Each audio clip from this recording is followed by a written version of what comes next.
Alright, hello our friends, welcome back to This Week on the Internet. Over the course of the last 7 days, a woman wins a cheese rolling competition, a man steals 6 cupcakes, and Japanese people are paying £40 an hour to be taught how to smile.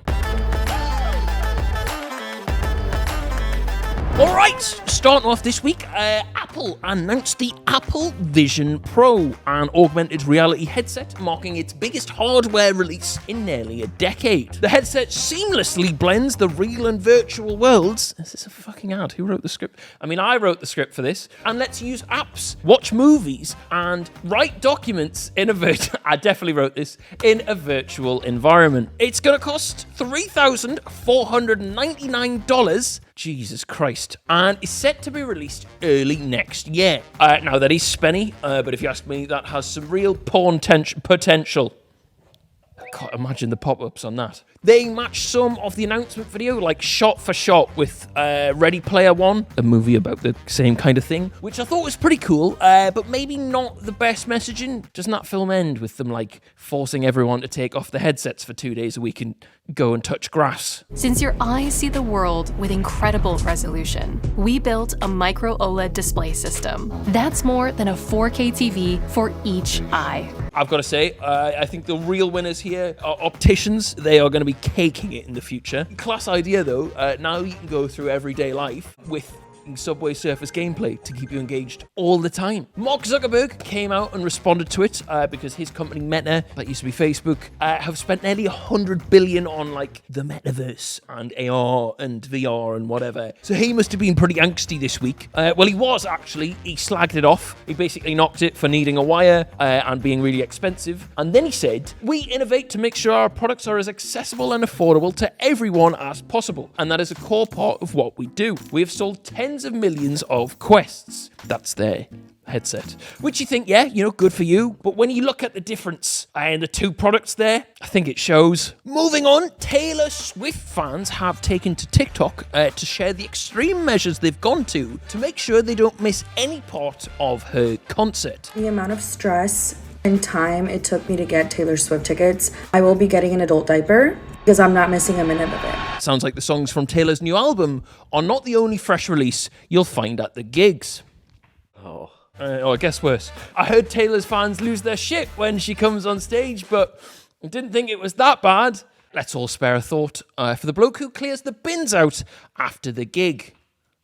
Maybe he should shake it off. Next up, Drake faced embarrassment this week when his credit card declined while trying to gift hundreds of subscriptions to various Kick streamers. Maybe the bets he's been placing on stake haven't been going as well as he's been letting on. If you ask me, he needs to take care of his money. You know, he might laugh now, but he'll cry later. I've got a third one, but, you know, honestly, never mind.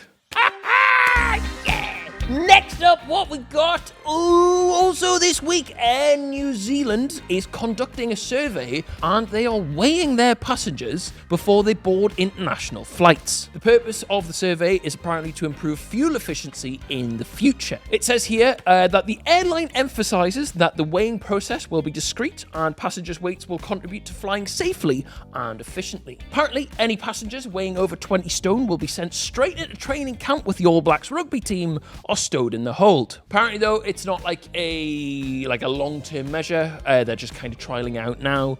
You could say it's a bit of a pilot scheme. Air New Zealand suggested a few other airlines try and do the same, but the idea didn't really take off. Also this week, Twitch, they faced hellscorn. They basically announced new kind of restrictions on the way streamers can do sponsored streams, got a lot of backlash, bottled it, and sacked it all off. Now, I don't know about you, but I can't remember these lot ever generating positive press. Like, anytime you hear Twitch has done something, everyone's calling them a moron. Moving on, it also came out this week that if you happen to die anytime soon, you could be buried in a Greggs sausage roll. A funeral home in the northeast of England, of course, is offering a range of quirky coffins, including designs inspired by, said Greggs sausage roll, the Doctor Who TARDIS, Star Wars, and Game of Thrones. However, the last Greggs superfan to bury himself inside a sausage roll said the burns on his penis took months to heal.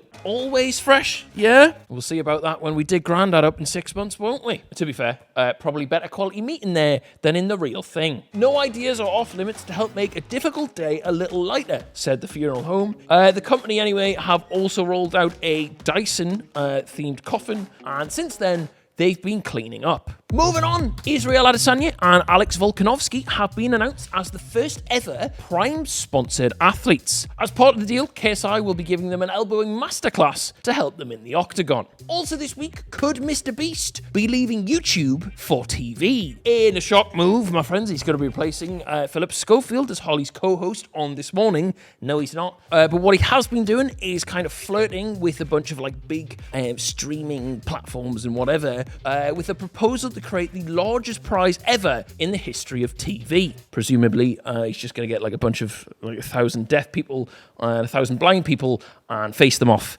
and the winner gets cured. Moving on. Oh, my friends, Mizzy. What? Back amongst it again this week.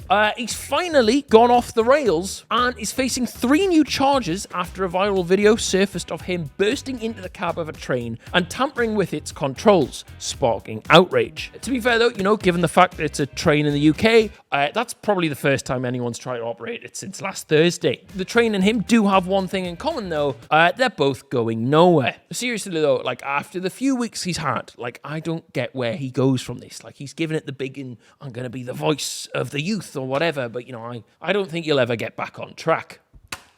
I'm not even enjoying them how bad they are anymore. Moving on.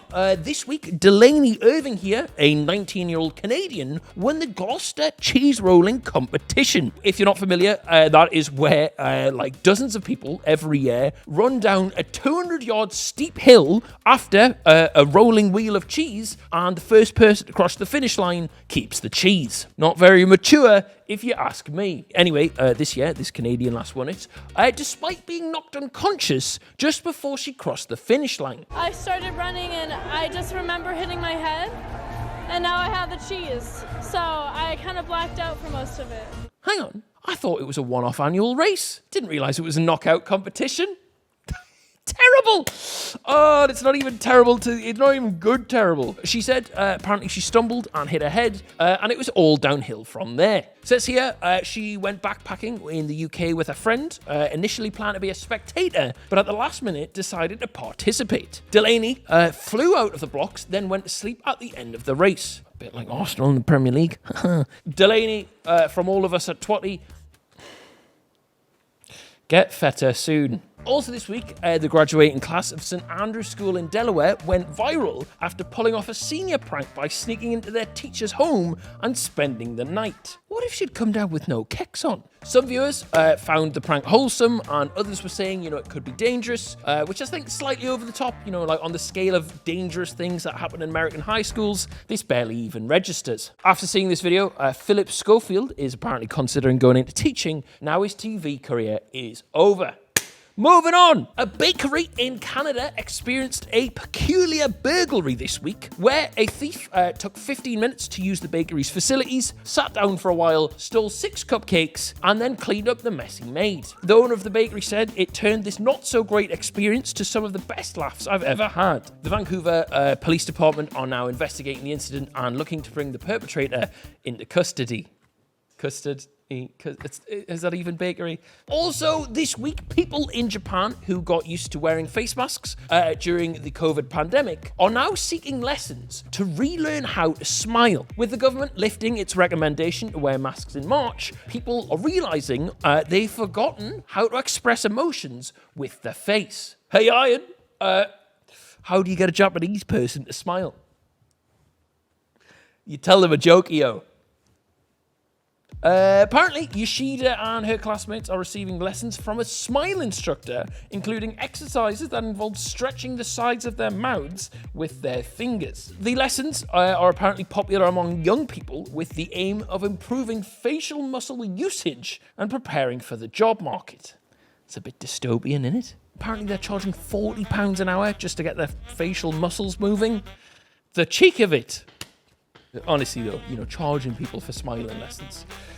You're having a laugh. In more Mizzy-related news this week, he was thrown off the news channel Talk TV by presenter Andre Walker here after being accused of threatening a female guest.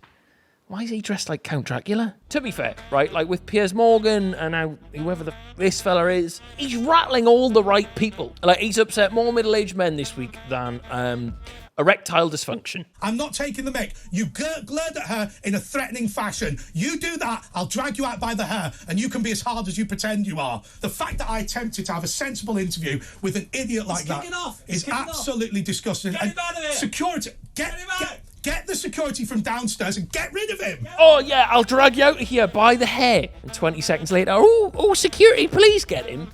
Dickhead. All right, my friends, also this week in streaming-related news, Adin Ross has claimed that Cenat and Speed regret signing an exclusive deal with Rumble. He has previously said that he felt hurt by their decision to go there instead of Kick, where he says they were both offered 40 million each. Also, in the worst thing that happened to Romania, since the Germans invaded, he has announced plans to travel there to collab with Andrew Tate. All right, my friends, that is the end of this video. I hope you've had a good time. Me too. Goodbye. Kiss, kiss. See you soon.